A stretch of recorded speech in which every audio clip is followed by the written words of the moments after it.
Alright, today we're going to cast some hands and we're going to do clay pours in the alginate. So what we're going to start off with first is I have a prosthetic grade alginate here. This is really nice for doing hands and faces. I recommend it. If you don't have it and you just have regular dental alginate, you can do that too. But this is it's a little stiffer and more durable for pulling hands out. It doesn't tear as easy. And I've got 2.5 cups here. Well, not 2.5 cups. I'll tell you the exact measurements later. And then I have about the same amount of water, about 2.5 of these clear cups. So let's begin. Start off with a hand. And what we're going to do is I'm going to do her hand like this.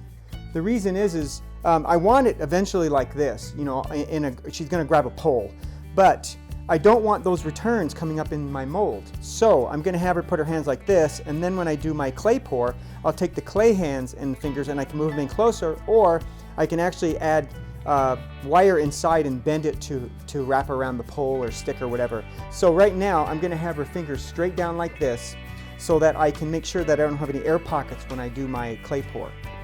So her hand will be like this. What we're going to do first is we're going to lube her hand up with either a Vaseline or a hand cream. Okay, we got the Vaseline. We're going to take her hand now, her arm, and I'm not going to put a whole lot on her arm. I'm going to just mostly coat it really well so it just leaves like a film on it, just like that. And I'm only going to cast her about up to here. Has a nice coating of Vaseline. And also the reason why you want to use Vaseline is so that any hairs on the hand, if it's a hairy person, it will come out really easy. I'm not sure exactly how much water to use, so I've gotten the same amount of water as I do alginate. So I'm going to try that and see if that helps. I don't want it too runny. I want to be able to keep it on the hand, so I'm going to make sure that I try and use the water that I can. Wasn't enough water, so I grabbed some more. Now I'm going to use my fingers because I really like how well the hands mix alginate. She put her fingers in the position that I want. Really getting that alginate around her fingers and everywhere as best you can. I was going to do a bucket and put her hand in it, but I just didn't want to use that much alginate. So I'm just going to go this route to see if I can get a good mold of her hands. I'm going to continually work this alginate as much as I can until it starts to set. So you want to constantly be moving it back and forth to get a good hand mold. And this way. Got to keep going around, making sure you have a good coverage. Like I say, just keep turning it and making sure everything's covered. That's okay, I'll get it. And she's watching too. If she sees anything exposed, she tells me, flip it. It's starting to set. I feel it getting a little bit tense, a little bit denser and not as flexible, which is excellent. I had her set it down just a little bit. Her hand isn't touching. You're not curling it up right. You're keeping it like this. Good. Now that the alginate is set, now we're going to put plaster bandages on it. These are just they set pretty quick. They're what they used to use for casts in the old days. But this stuff is really nice. If you think you're going to use regular Ultracal or Hydrocal plaster with gauze, or with some kind of other bandages or something, don't do that because it takes like 2 hours for those to set. You know, 1 to 2 hours. These set within like 3 to 5 minutes, maybe 15 minutes at the most. So I recommend using regular plaster bandages for that purpose. Now, to do a plaster bandage, what you do is you take it like it is, you submerge it totally in water, and then you wring it out, and then you stretch it out. Now that bandage is ready to go. So I am going to just go ahead and lay it down and wrap it like that.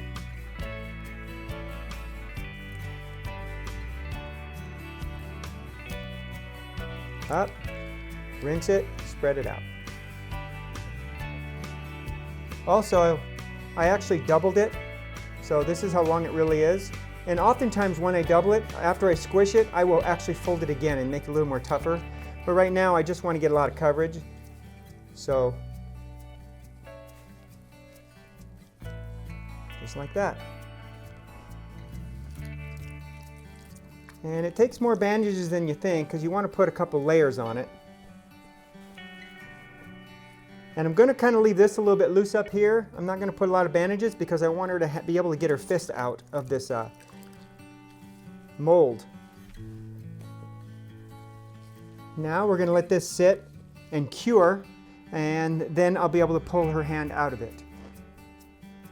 All right, now her hand, nice and solid. It's only been a couple minutes. It went really quick. What's nice about plaster bandages also is it doesn't heat up like Ultracal and Hydrocal plaster, which also takes a lot longer to set. So that's why we use plaster bandages. Now to get her hand out, we just kind of put our finger in here a little bit and kind of squish around, and then we just pull and see if she can pull her hand out. If she can't pull her hand out, then we may have to cut the alginate and the plaster a little bit. Is it wiggling a little bit? Yeah, it's suctioned in, so we just got to be careful. Nice and slow. You even heard the suction. The hand looks very nice. Looks really good in there. Can't really see, but it worked really well. I didn't go up as high on the wrist as I wanted to, but that's okay because I'm going to use clay and build up her wrist, which is so much easier than building up fingers and everything. So this one is ready to go to do a clay pour-in, and now we're going to do her other hand and go from there.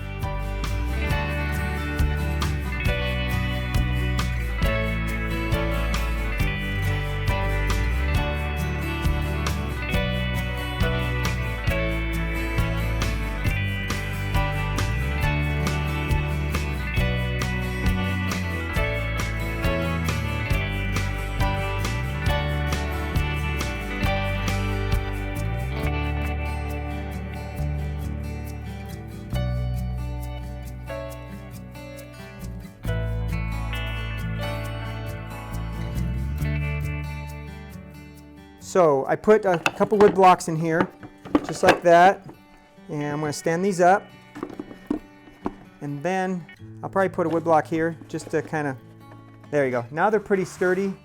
They're going to be just fine like that, and now I'm going to pour clay in here. This clay is extremely hot, as you can see in this pan here. It's very, very hot. I brought it over here with mittens on so I wouldn't spill it on myself. And now this is the clay that I'm going to pour into those hands. Now I'm going to pour the clay into these hands, and I'm going to be very careful because this clay is ultra hot. So what I have here is a block wrench here and also a cup. And I'm going to gently pour it in. I mean, if it was a big mold, I would definitely do just a direct pour if you can, but this is the safest thing for me right here.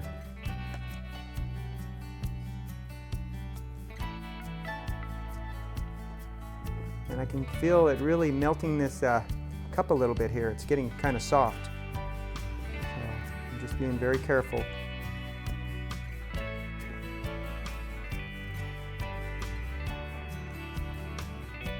And once I pour it, I'm actually going to pour this clay out and pour it back in again, just so I can make sure I don't have any air bubbles. So I'm going to take it,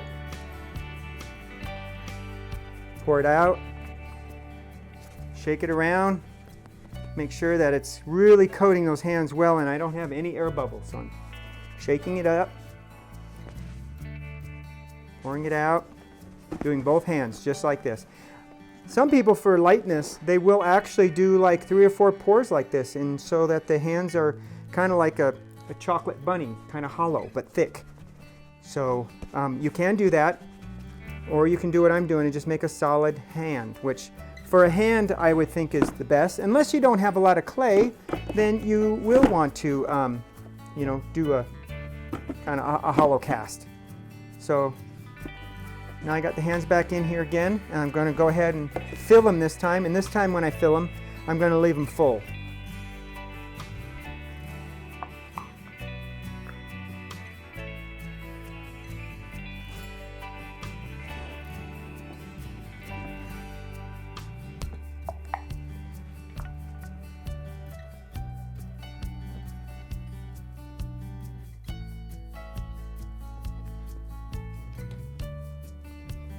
I'm gonna leave them just like this all day and check tomorrow, see how they're doing.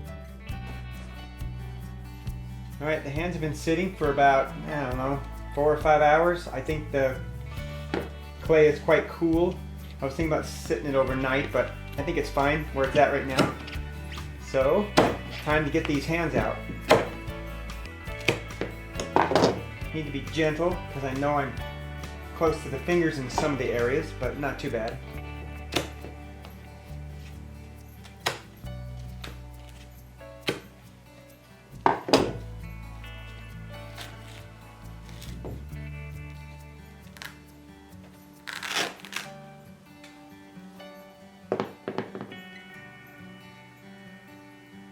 Okay, 1.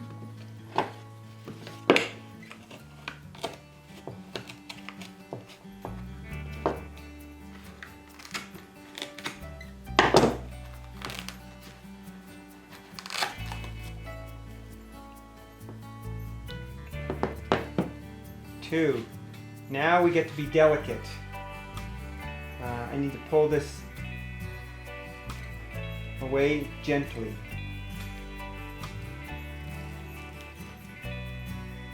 The best way to take alginate out is to score it and then tear it.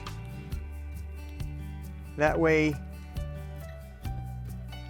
you kind of break it away easier than if you try and tear it just without that kind of.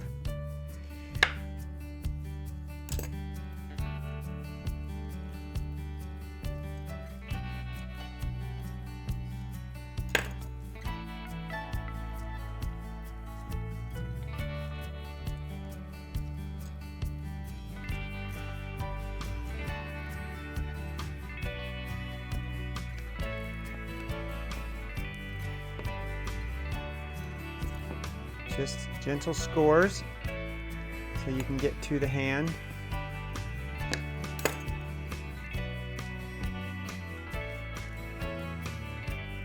I just broke a finger, but because it's clay, it's easy to repair. I just broke this finger right here, but that's all right. Gently, gently. You just need to keep being gentle. And I'm not using a sharp knife, as you can see. This is my clay knife because alginate tears quite easy.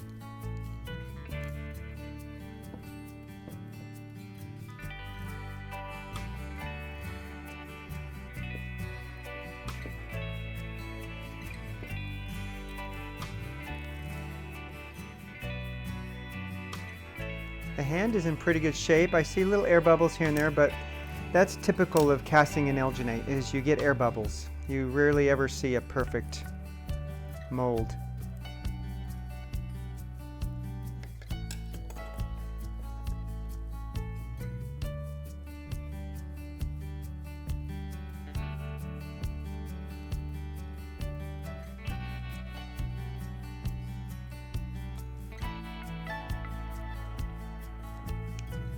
Air bubbles underneath the fingers right here, and that's pretty much what I expected because she actually turned her fingers up.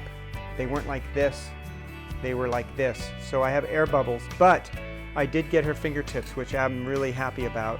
The hand looks in pretty good shape, actually. That's a nice looking hand. I'll be able to work with that. Now for the second hand.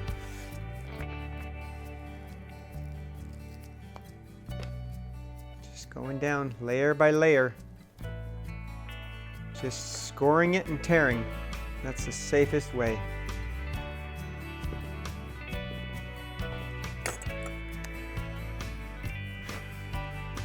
That's enough. Got some plaster on it, but that's okay. You see under here, air bubbles, air pockets, but in general, the hand looks in pretty good shape. I will be doing some sculpting to clean it up. Where the you can see lines where the clay has settled, but the hands look in pretty good shape. All right, hands are out. They're in pretty good shape. A little bit of cleanup, not too bad. And they'll be ready for sculpting here in a little bit.